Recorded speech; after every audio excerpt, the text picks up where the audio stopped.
বাদুড়িয়া বিধানসভার একদম হিন্দু, মুসলিম, দলিত, আদিবাসী, খেটে খাওয়া মেহনতি গরিব মানুষ, তাদের রন্ধে রন্ধে ঢুকে গেছে ইন্ডিয়ান সেকুলার ফ্রন্টের আওয়াজ।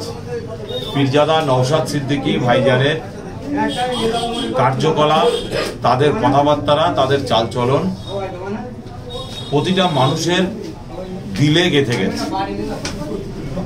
অতএব এই বাদুড়িয়ার যারা তৃণমূলটাও করছে আজকের দিনে, তারাও মনে মনে ভাবছে যে এবছরে বিধানসভা ইলেকশন নওশাদ সিদ্দিকীকে মারার ইলেকশনটা হয়েছে, এটা হবে।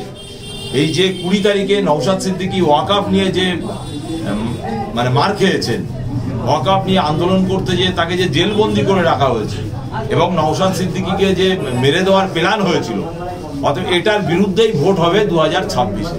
এটা আমরা বুঝতে পারছি কেন 20 তারিখে যে ধরনের অকথ্য ব্যবহার হয়েছে নওশাদ সিদ্দিকীর সঙ্গে এই রাজ্য সরকারের পুলিশ প্রশাসন এক শ্রেণীর, তারা যে ধরনের দুর্ব্যবহার করেছে, অতএব বাদুড়িয়া সহ সারা রাজ্যের মানুষ জেগে গেছে।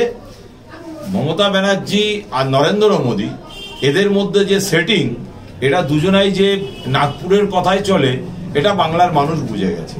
অতএব এর জবাব বাদুড়িয়ার মানুষ তো দেবেন প্রতিটা রাজনৈতিক দল থেকে। হয়তো অনেকে আজকের দিনে তারা প্রকাশ্যে ইন্ডিয়ান সেকুলার ফ্রন্টের ঝান্ডার তলায় অনেকে আসছেন। আজকে যেমন এখানে আছে, পরপর আমার কাছে মিনিমাম 4-5 জায়গা থেকে ফোন এসছে যে ভাই আমরা জয়েনিং করব বিভিন্ন অঞ্চল থেকে।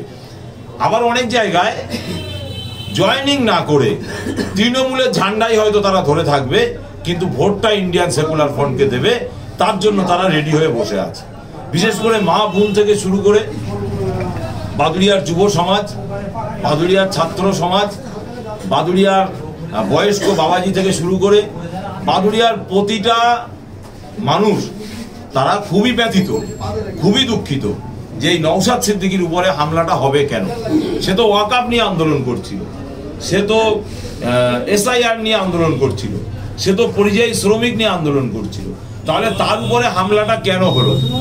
এর জবাব মমতা ব্যানার্জিকে 2026-এ EVM মেশিনে ব্যালটের মাধ্যমে দিয়ে দেবেন, ভোটের মাধ্যমে গণতান্ত্রিক পদ্ধতিতে এর জবাব দিয়ে দেবেন বাদুড়িয়ার মানুষ।